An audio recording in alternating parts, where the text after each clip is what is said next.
had three very interesting presentations. I think three that really do talk to each other. I think there was a number of interesting examples about the way that digital is changing local politics, and a number of pointers to that. I think I was interested from Catherine's presentation about the idea that actually e-petitions are drawing people into the political process to the point where they're having conversations with officials, elected and non-elected. So that was an interesting dimension of that. James' presentation touched on the idea that social media is changing the rhythms of the way that local democracy is working.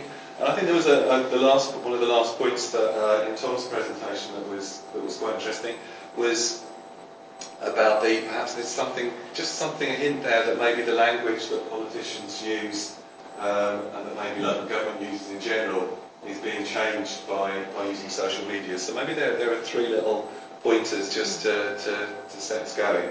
So what I'd like to do now is invite any questions. John, can I just check in terms of the sound? This is the main microphone. So if you could speak up, but I think what I'll probably best if I try and summarise the best I can the questions that you ask, just for the benefit of the audience out there.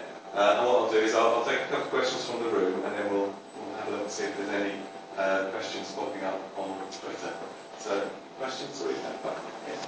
I'm not a Luddite. I have a background, short professional background in online engagement and citizen youth engagement. And as part of the project we did quite a bit of work with counsellors and getting counsellors to talk on the internet. And then later in I'm a PhD student, and I've had a couple of run-ins with counsellors on Twitter, and it struck me, and this is my question, I wonder what you thought about this. Actually, I think Twitter is not a very conducive medium for politics. And the reason I say that is because you have to put it into real bite-sized chunks. And so, even a very well-meaning counsellor, maybe not if they're incredibly savvy, but if they've just joined Twitter, even if they're very well-meaning, they will tend to come across as, at best, aggressive. And whereas, totally reductionist, because they've sort of compressed a really, really complicated situation into 140 characters, maybe less if they've got a hashtag, where they're also trying to look really local and local party line and also be nice, you're kind of school date. So do you think that that's a struggle? Do you think they're dealing with that properly? Just what are your reflections? Okay, so this question is, I guess, primarily for Jane and for Tom, is about does Twitter as a medium trivialise politics, and is there really a danger, or is there a problem for councillors having a proper political conversation with people because of the fact that it's obviously asking to capture ideas in 140 characters or less? Yeah, that's right. Yeah. Shall we take that now, or do you want to take a couple of questions? We'll take them. I go first. Great question. Absolutely great question. I think there are several things to be thought about in response to that. One is about the difference between Twitter and Facebook and the way that they're used. Facebook, I actually think there's a class difference. I've got no evidence to back this up, totally anecdotal class difference in terms of Facebook being much more forgiving about spelling, swearing, those kind of things, and also much easier to be visual. 140 characters is a fantastic discipline, and several people I interviewed have said to me, you need to be actually quite good at using English in order to use that. The other observation I would make in response to that question is about whether councillors believe that they're in a conversation with people or whether they're broadcasting. And you see digitally able councillors managing that conversational voice and tone very well. But the vast majority haven't learned that yet. I think my paper is very much on the supply side, so just analysing that. But I think there's a lot of work's been done looking at authenticity. You're not going to interact with somebody who is that kind of automata who's just churning out messages. As an academic using Twitter, I've always found it a challenge to balance. How much should I say? I'm going to the park this weekend having fun. And then, I'm writing this interesting paper about local government social media use. So, but I think the balance of those two things, that you are a real person that has, milk in their tea, and, you've got that engagement in context and community, it's a difficult thing to try and balance. But it's only through having that it's clear that it's a real person, that they are internally coherent and consistent, which is always a challenge for politicians. The diversity within as well as within parties is obviously there. So, and in putting that in 140 tweets, it's a nightmare. And if you look at the way councillors using Twitter through use of images, linking out to other things as well, it's well intentioned, but if the image doesn't present within Twitter, or if people don't go to that link, they're just left with that 140 characters. So if they've not used that in a particularly savvy way, or a clear and coherent way, it can easily be misappropriated, used in different ways. If you look at Twitter, people are picking things up, misappropriating them, and quite often you get councillors who kind of dip their feet in the water, get their fingers burnt, and do not come back. So it's you have to be savvy, and you probably have to have a hard skin. And people kind of find themselves and find their voice. And when they have that coherent voice, people engage. That people think they can say, do you know when Tesco shuts their local councillor, and get an answer, and they think, well, she's a great councillor because she told me when Tesco's were open. A real person, rather than this, clear party voice that's talking national messages, not local areas. Did you want to comment on that? No, I think the question's more appropriate for the other speakers. Thank you. Right. Okay. There was one at the back there. Sorry, I'll try and make this brief. I'm researching freedom of information open data, and I can see a lot of synergies here. I suppose my question or a comment is that it's very fascinating, this disruptive potential. What happens if you step back and look at some of the patterns here? The wonderful word used by the people at the OII when they were looking at e-petitions is leptokurtic patterns, sudden jumps like an earthquake. Yes. And then what about things like attention decay? And what does this all mean? And I think there's a really wonderful paper using the ideas of Erwin Goffman about how MPs use and abuse Twitter to create these false or real personalities, depending on your point of view. And I think that would be fascinating to look at the bits of research on Twitter. And Catherine, with your work on e-petitions, when I was trying to find out about open data, who's using all this data that David Cameron's made councils publish, not people in brackets, I use freedom of information requests around lots of local authorities to ask them how many hits do they have. I wondered if you could do that to a selection. I don't want to say all of them because that's 353, that's not fair resources. But you could ask a number of councils, do you have an e-petition facility? Is it used? How often is it used? Can you send me the last 6 months of e-petitions that have appeared on it? It might give you a wider kind of quantitative angle. Yeah, so, that's helpful. I'm sorry, just as a final point, it'd be wonderful if there was a group, I don't know if there's a PSA that looks at technology and politics, because I teach in the course, I find it's very disparate. And if there isn't a group, this is a local politics group. Yeah, that's right. Yeah. Okay, so there's a question there for Catherine, and there's a question there for the PSA. Yes. So the question for Catherine was about had you considered the use of freedom of information in order to sort of support your research around e-petitions?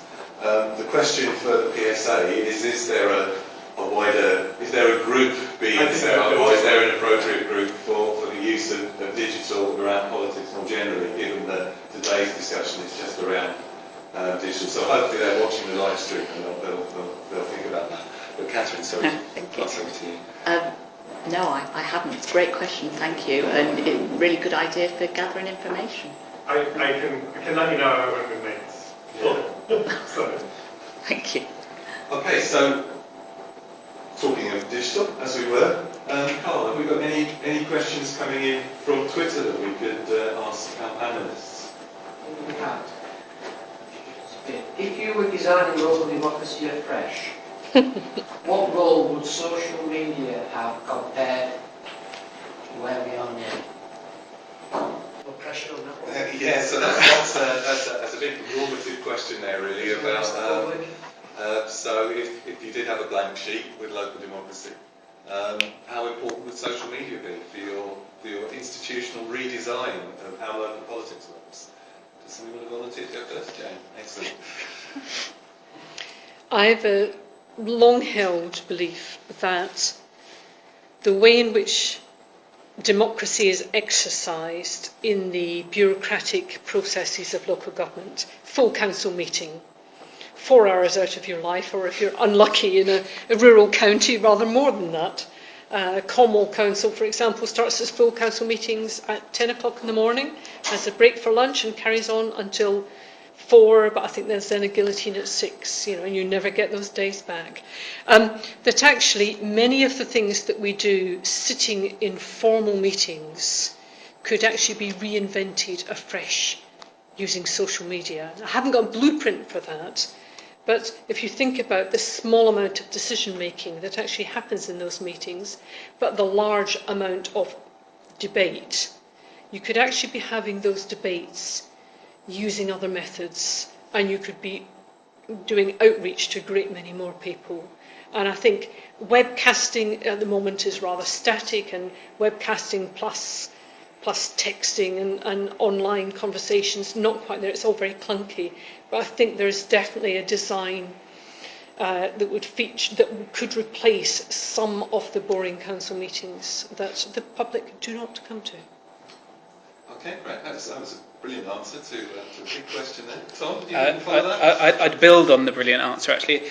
I mean, full council in terms of timings across the country tends to be fairly ridiculous. If you think about people becoming councillors, it's highly unlikely somebody in different patterns of work, different childcare responsibilities. Highly unlikely. It's not conducive to. It's conducive to a certain set of people, often the old and the retired, or people with the finances to do it. So in moving council into different ways, you might actually be opening up to different people to get engaged in the democratic process. So I think to say, where would social media fit in the whole scheme of things, I think as an information, predominantly it's about getting information out there to groups that aren't getting the information. But also, if we were using it in a way where we could do formalised polling, it would be, I always wonder in both in Parliament and in full council meetings, as a vote goes up, if people, could have an online Twitter vote, retweet for yes, favourite for no, and for the council to see suddenly that the proposals for residence parking were not universally supported, or everybody loved them, and they were just about to press that button on their keypad, they were just looking towards their screen and thinking about May's elections. Maybe that's a little bit too participatory, but it would be kind of eating more into the process in terms of people engaging in democracy a bit more. Okay, great, thank you. Catherine, do you want to add to that? I'll add to it in terms of e-petition systems. I think many councils are very wary of introducing e-petition systems, and indeed the small amount of research that's been done at local level by and large supports that, although not with some councils such as Bristol. But they needn't be concerned. They can learn lessons from Scottish Parliament, National Assembly for Wales. I think one of their main concerns is that they're going to be overwhelmed with vast numbers of petitions, but certainly the systems I've looked at, they're not at all, they're just small numbers of petitions, and there are ways of dealing with petitions, so you make sure you don't take on duplicate petitions. You might ask people to provide evidence that they've explored their issue elsewhere before they come to you. So there are all sorts of things they can do. So they need to be less wary. Okay, that's great, thanks. Who was that question from, is it? James McLaughlin from East Staffordshire Council. Okay, great. So another question from the room, sorry. Tony was speaking about scrutiny today and accountability. Do you feel that there's a proper accountability mechanism there that is being developed, or is that also... Do councillors also respond to these types of tweets, or is this just out there with no real political implication? Just to try. So what you're asking, I think, is does Twitter with councillors represent a new form of accountability, or is it just simply something peripheral to the proper activity? Is that right? Yeah, proper activity in local politics. It gives the information to be able to be held to account, so people can say, I'm voting this way on this issue, so when people get the opportunity to deliver the coronation or the boot every 4 years, they can say, I remember that councillor voted in favour of pedestrianising the city centre, and that's a fantastic thing, or reducing bus prices. So it's the opportunity, it's giving information, people often don't know what a councillor's done if they're not out there delivering leaflets every couple of months. So you give the opportunity for people to call to account. In terms of scrutiny, it was interesting in terms of when I was looking at the coding to say, well, is that a negative thing or is that scrutiny? And the scrutiny was, I was looking more directly at where they're calling into question the council or the officers. But if you look at how they were using it, it was saying, it was bringing out to wider scrutiny, saying, look at this, that's going on, we'd perhaps do this differently. And often it was almost kind of looking to crowdsource support, saying, is there room for a campaign on this issue? Is there enough feeling against this issue or pro this issue to say, that the decision's been made, what do you think about it? So it opens up an avenue. But it's although the 15 million Twitter users, the proportion of them are following councillors, who are they speaking to? That's the question. Jane, Catherine, do you want to answer that? No? Okay. Another question from the room? Yeah. Sorry. I've kind of known the answer to this because of the petition section. In a way, it surprises me that petitions don't seem to be particularly political. They've not been used by the parties. Yeah? And I think Tom's would be interesting to repeat yours, where there was not an independent mayor, but a party mayor. And I'm kind of wondering whether there might be a temptation for parties in opposition to use social media, well, also from the digital democracy mechanisms in a different way from perhaps those in power, because it is another way of engaging, criticising. Just a question, thought. So the question would be: does social media provide an opportunity for a new form of political opposition? Well, or I might have expected it perhaps to be used more in some way by opposition parties rather than by governing parties, perhaps, or used differently. Yeah. Thank you. My observation is that it hasn't been used as much in opposition as it might be, and that opposition has come from voluntary organisations, campaigning organisations outside the council rather than from within the council, whatever the political complexion. And I haven't got an explanation for that really, apart from the fact that historically the kind of theatres for opposition have been the council meetings themselves really. But even if you think about the other traditional forms like the letters to the newspapers, that has diminished or disappeared and yet hasn't been replaced on social media in the same way. I would say in the Bristol case, the political parties are using them to quite a huge extent. Obviously, we have an independent mayor, and it's interesting that they're looking to these, mechanisms that perhaps aren't for them. Looking out, I think they're having a big consultation on libraries. So there's, threat to libraries. One of the interesting things that happens is where the political parties look to campaign on an issue, they're very quick to try and nail that, because obviously the council will curate petitions, so you don't have 100 petitions saying save this library. The party that gets the marker down to get the petition will get the signatures, which obviously they can't use for political purposes, but will then be able to build the campaign, and it'll be a Conservative campaign about saving libraries. So they are using these mechanisms to build campaigns, and then in terms of adding that back into the formal procedures, when they present the petition, then they can speak to statements to it, and that's how the machine rolls on, really. Do you want to comment on that? No, I'd quite like to ask Tom a question, though, if that's okay. Oh, yeah, yeah. Sure. Please, I go wondered ahead. if you'd presented these results to the council in Bristol, and if so, what they No, have to say. not yet. I'll be interested to present them after the election period. Right. Because it's sometimes interesting to kind of look back and see, people. I often kind of go back and look at my own tweet and say, I was being a little bit party political there. I would have been bored for myself, or so. People don't realise quite often that they're hammering these political messages, which perhaps aren't appreciated by people. It'd So be fascinating to go and do that. Yeah. Well, hopefully some of them are watching this. I shall send a link to them. So a question from Twitter, please. We've got a live case study, heavily social media using councillor and Councillor Tin Cheatham from Bath. who is questioning whether actually the impact that's being suggested today is that large. And I suppose trying to turn his observation to question is his view it will only have large impact when social media is absorbed into existing practices. So I guess the question really is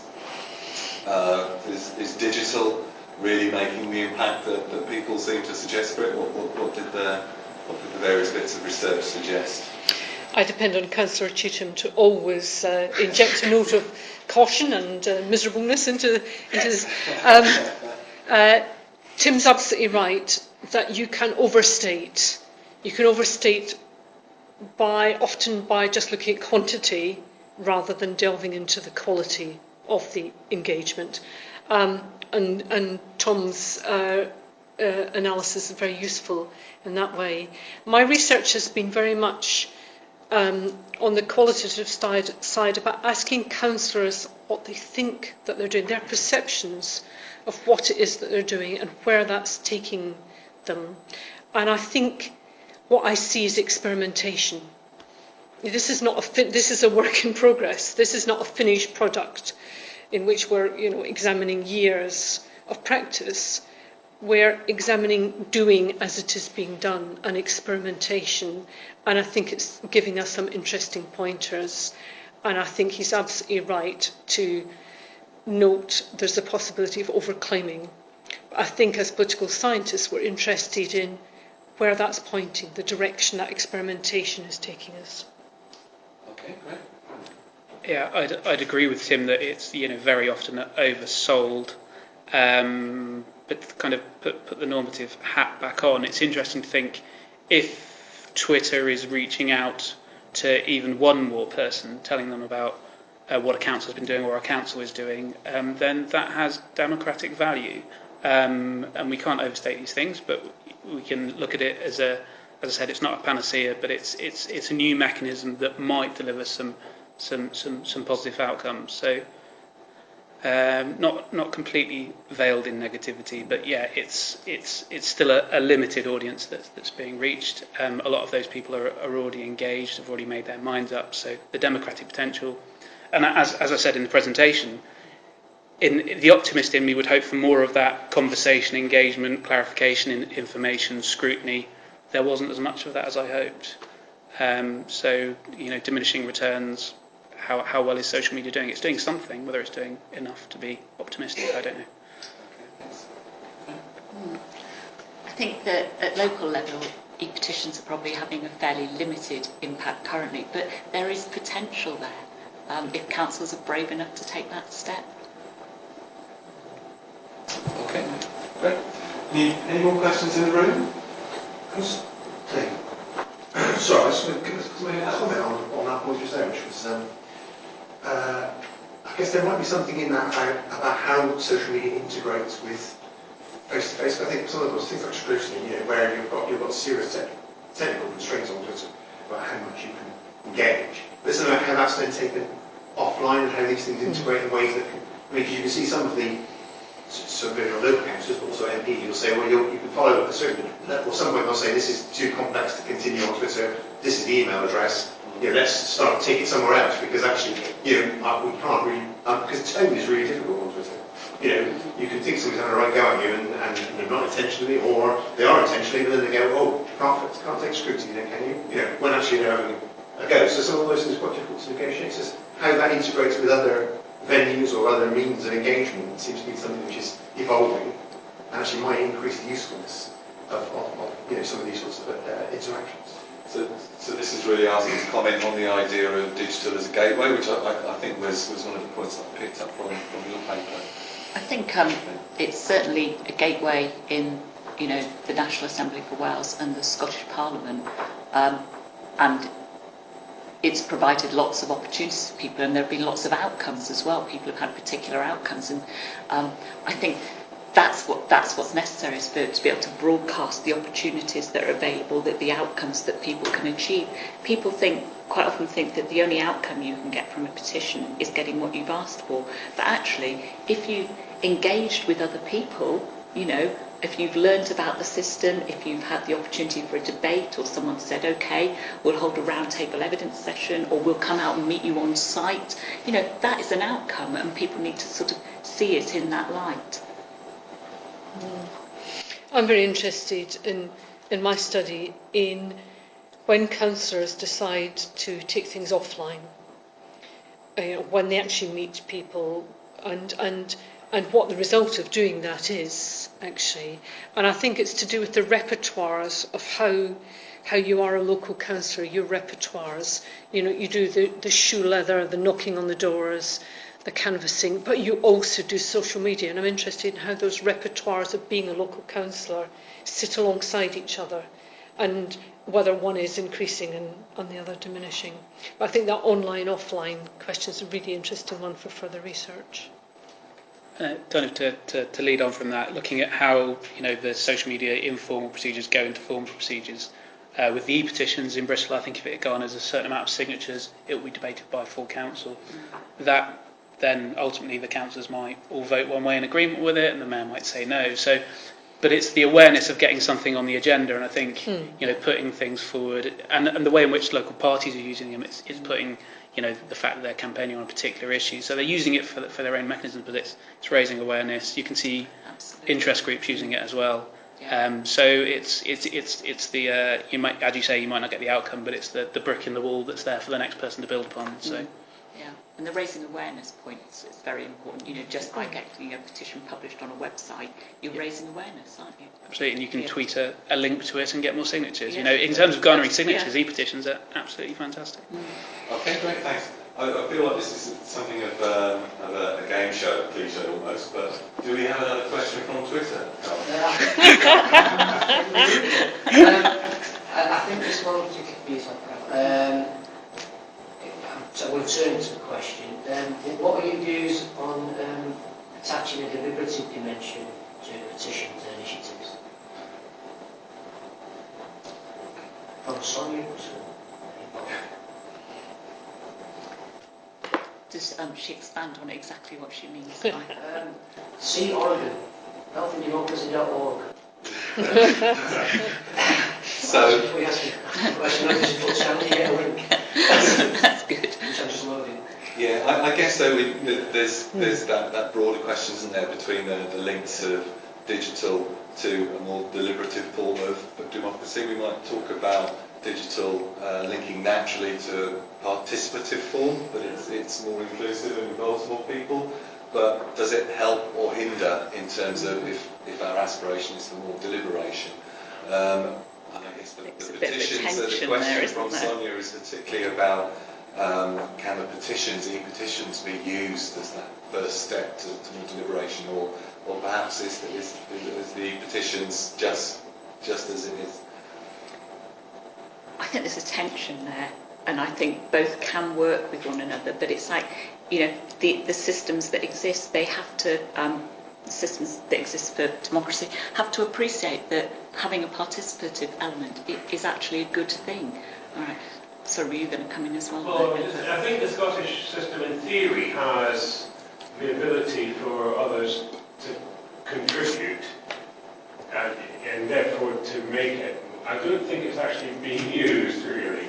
And I think, my feeling is to some extent we need to perhaps initially decide about the participative and representative bit first, and then you can maybe think about the deliberative element. And I don't think we're very clear with all of these mechanisms about what they actually mean for representative democracy, which is the kind of system that we're working in. And I really think, and I include me in that, and I've been thinking about it on and off for years and haven't made any progress whatsoever, I don't think. But I think we have to, I think that's probably the first step, is what's the relationship, how do we want them to work with our representative democracy, and then maybe think about the extent to which we want a deliberative element to them. Otherwise, I think there's a danger we get even more confused about what their role is, or might be, than we are at the moment, which is probably not what she wanted to hear. So the question was about petitions. I don't know if I think in research on the number 10 e-petition website by Helen Margetts and others indicates exactly as colleague at the back was saying about that peak. In the first 24 hours you get the most signatures, so it's that press the button instant democracy and hasn't really got any real informative or deliberative aspects to it. I think Hugh is absolutely right in terms of the participative element of that and how that relates to locally elected representative councillors, what their role is in these forms of direct democracy is something that we're still struggling with and councillors themselves are struggling with. But certainly from my research, councillors are trying to use social media to pull back some of that. Well, I'm in the middle of this. I'm at the hub of this and I have a role and I'm using social media to enhance that role.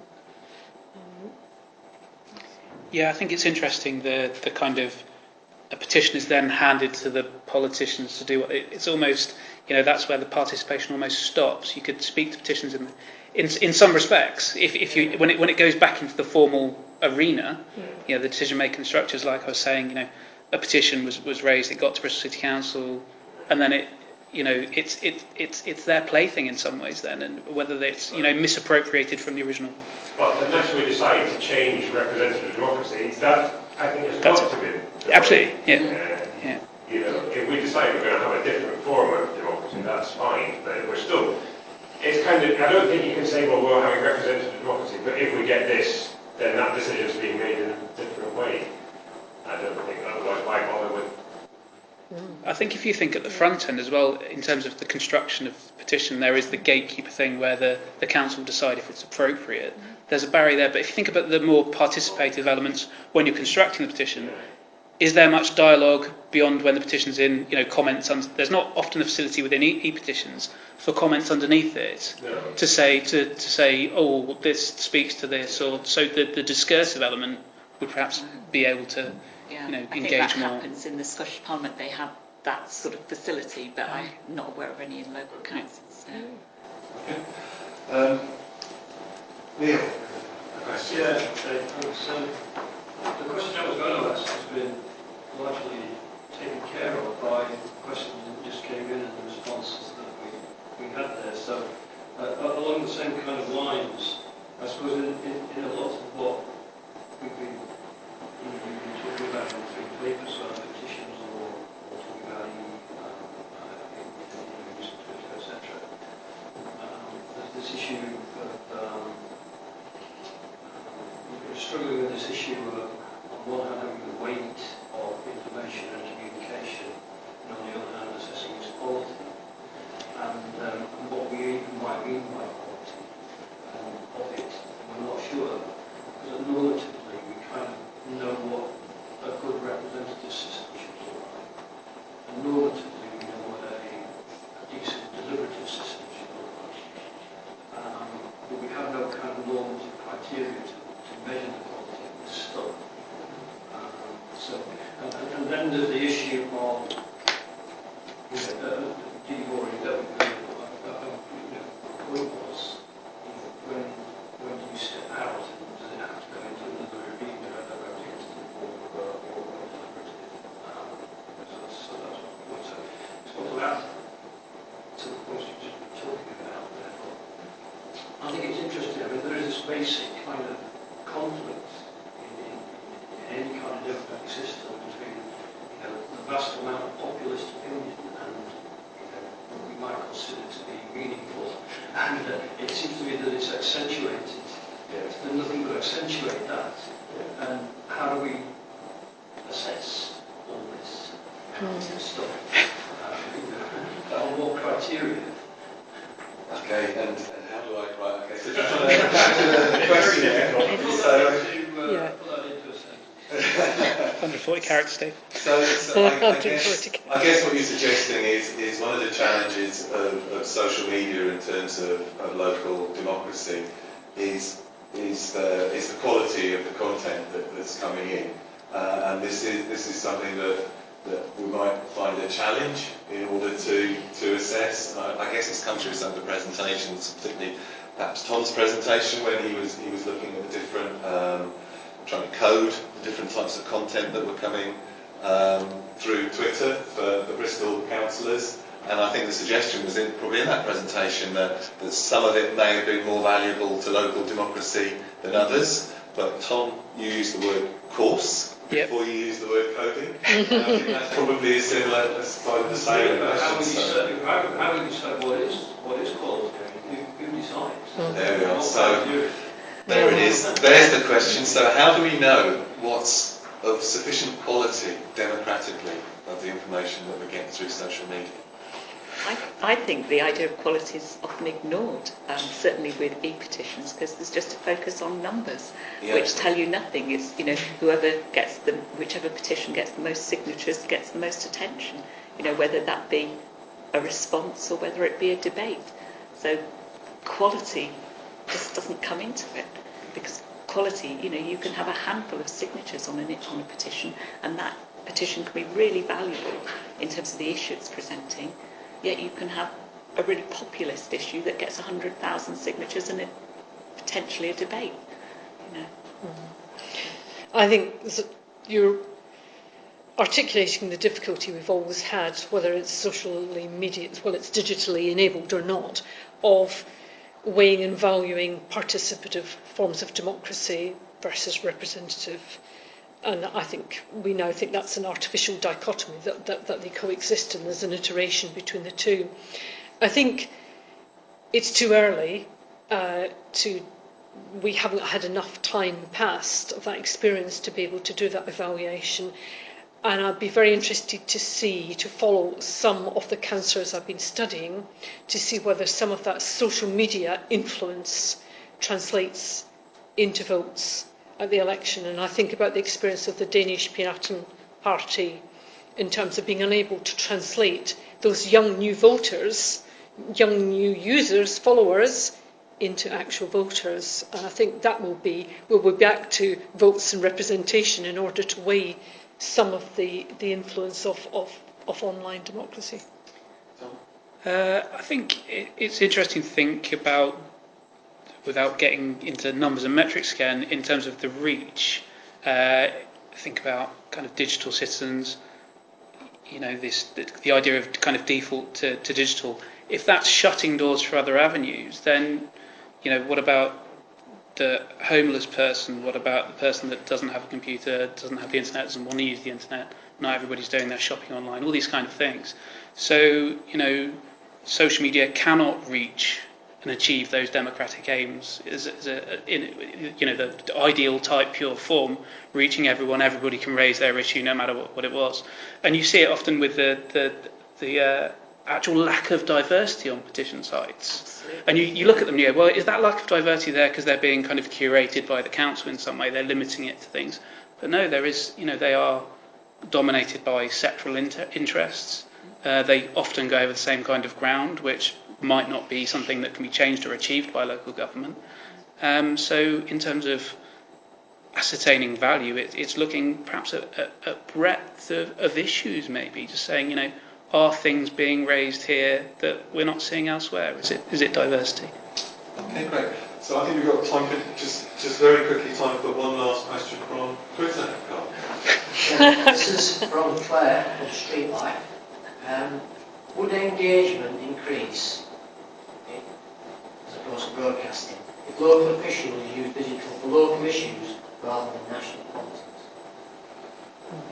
Well, I think you saw in Tom's presentation there is a party difference in terms of the digital content, the digital output between the parties, in that Labour councillors are more likely to retweet national messages or to major on national political messages.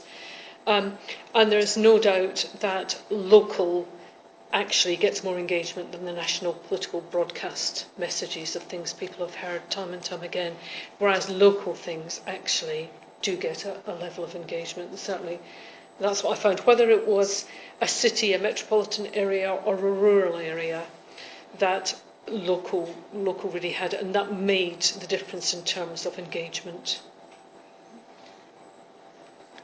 Yeah, I'd completely agree with that. You know, in terms of engagement, there's a huge multiplier effect if it's a local issue, because people, you know, have Bristol as a city is quite an engaged, quite a politically active city. It's got a geographic and kind of identity. So there is room for that engagement. If you went to another city in the UK where, you know, perhaps there wasn't that degree of political engagement, then, you know, maybe the national messages would be what people want. But it's that richness that comes through engagement when people are talking about local issues, where, you know, councillors can begin to address constituents' concerns or issues or whatever, and that is local democracy. It's signposting as well as representing. It's you know, if we're looking at, you know, the typologies of councillors and councillor roles, over time we get, you know, local government is constantly reformed. Suddenly there's these new roles for councillors to play, and social media can enable and enhance some of those roles. So it can be very good, and for me it's the richness of those local interactions that I think is the value of social media. If you want national messages, follow a national party or a national campaigning organisation. You know, let's talk local. That's good. I don't think I can add to that. That's very good. Thank you. I think that I'm going to start drawing into a close now. I think that was quite a nice note to end on, the suggestion that perhaps social media may be making local politics more local. I mean, that's one interesting kind of point at the end there. I'll draw it to a close because it's 3 o'clock. Can I thank the three presenters for 3 excellent presentations and an excellent discussion afterwards. Can I thank John for webcasting today? Can I thank Carl for tweeting? Can I thank all of you for taking part? Can I thank everybody on Twitter who's been engaged with this as well? Just because we're finishing the session now, there's no reason to stop the discussion. So please keep tweeting and engaging around the very interesting topics that are raised. And as I said, we'll hopefully have a blog post or 2 to follow up. And I'll be trying to collect all the tweets into a story file as well, so there'll be a record of that. So we can just finish by showing our appreciation.